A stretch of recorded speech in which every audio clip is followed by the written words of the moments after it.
Oh, I mean, it didn't feel great, but the ball float was better. Literally, I felt like I was going to break my wrist as it actually hit the ground. This club is nearly 100 years old. I mean, it's pretty incredible, really. This test is all about 2022 against 1926. That's right, 1926. So the club we're going to test today is a 7-iron, and the company, D. Anderson & Son of St Andrews, finished producing these golf clubs in 1926. So I'm going to call this a 1926 club purely based on the fact that they stopped manufacturing these clubs. Now I'm going to give you some specs on this. So it's a painted hickory shaft with a leather bound grip. It's a steel head, and as you can see, the groove selection is very interesting. I'll just give you a quick close-up. We have checked the loft on this, which is 38 degrees. Now, 38 degrees is probably 1 degree off where an 8-iron would be this day and age. So what I've done is I'm going to test this 7-iron against my 8-iron. The 8-iron I'm going to use is a Callaway Apex Pro, and I've not long had these clubs. This is slightly stronger than standard. This is 36 degrees of loft versus 38 degrees of loft. And as you will see, the golf clubs are pretty much identical in length. So we've got the 1926 7-iron and the 2022 8-iron. So it's a pretty good comparison, and it's going to be really interesting to see where they are with regards to average distance. Now what I'm planning to do to keep this test as fair as possible is I'm going to use the same golf balls for the 8-iron as I am for this old 7-iron, and the ball of choice for today, believe it or not, is the Top Flight, the standard Top Flight. One of the reasons I've chosen this is we have an abundance of them here, so it's quite easy to get hold of them. But secondly, this is sort of your average golf ball. Admittedly, it's a little bit old, but it's your average golf ball. So let's see how we get on. For this test, I'm going to use the Garmin R10. So I'm going to hit 10 with each iron, and we're going to have a look at the average and see what the difference is in the comparative 8-iron from 2022 to 1926. So we're in the UK, it's mid-October, it's a beautiful autumn day, and we're looking around 15 to 16 degrees, just to give you guys out there a bit of an idea of what the air temperature is today. Tugged it a little left. Strike though. So I'm getting up to about an average ball speed of about 111, 112 with my 8-iron. Carrying about 150, which is about where I am with my 8-iron, to be fair. So looking on that as a bit of an average. Again, little tug left, good strike.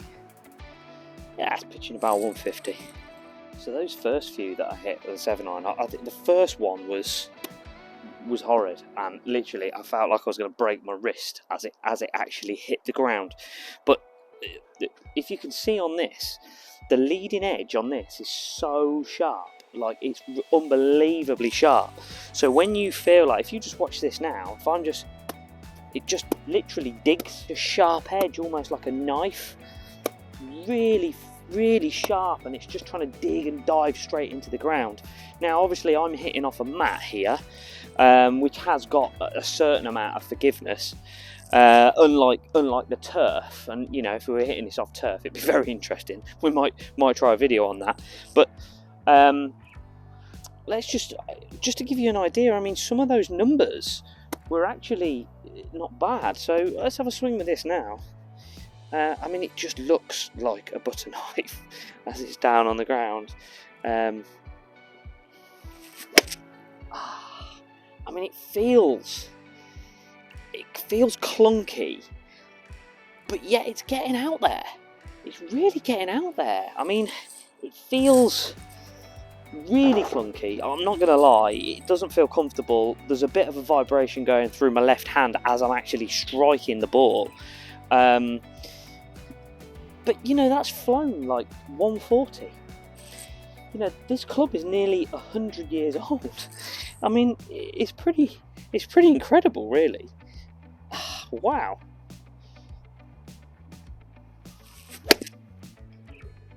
The one thing I'm noticing from this is it's a much higher ball flight. Now I know that this is 38 degrees compared to that 8 iron, which is 36, but it's like it's mega high.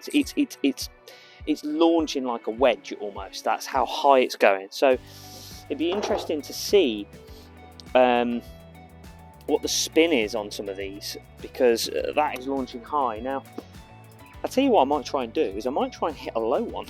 Let's try and hit a low one and see what sort of ball flight and distance we can get. Here we go, let's have a look. Let's get this back in the stance slightly. So I've just put this back in the stance slightly. I'm just going to try and get my hands ahead of this at impact. Oh, I mean, it didn't feel great, but the ball flight was better. To be honest with you, I don't think that made much of a difference. I mean, the strikes are good. You know, you can see where I'm striking that golf ball slightly towards the heel, but they're not bad. You know, it just feels really clunky, and almost like I don't know. You know, when you catch one. You know, when you've got one sat up on a high tee and you catch it out the top of the club, that's almost what it feels like. It feels like there's just major vibrations coming through this up into this left wrist. That's what it's that's the only way I can really describe it to you.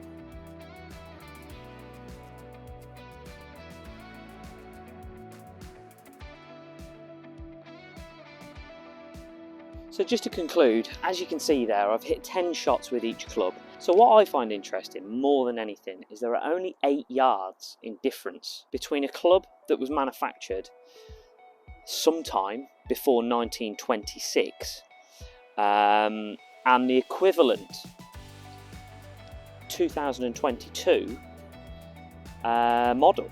I mean, you know, it's quite incredible really to think that, you know, in 100 years we've gained 8 yards with all that technology that we now have.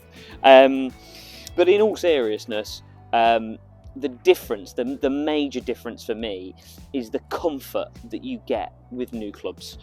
You get consistency, you get comfort, you get a lot more forgiveness with the newer club. It feels so much more solid. You don't feel all that vibration going up through your left hand and your left wrist that you do with this thing. This thing is wonderful in one respect, but to hit it now compared to this just feels very clunky and very old-fashioned. But really, the numbers speak for itself. I mean, you know, we've only hit 10 shots with each one. I've tried to keep this test as fair as possible because we've just used all top flight balls, so they're all the same. They're all pretty average golf balls. And we've used the Garmin R10. We're outside. It's picked everything up okay, you know, with regards to ball speed and flight. And 8 yards. I mean, you know, that's not a great deal. But I'd probably play 3 rounds of golf with that and my left wrist would be shattered. So, you know, would take this all day long. But absolutely fantastic test. Thoroughly enjoyed it. Hope you guys did too. If you enjoyed this one, make sure to subscribe to my channel because we're going to be doing more of these tests with more interesting golf clubs, older golf clubs, and everything new to the market. See you there.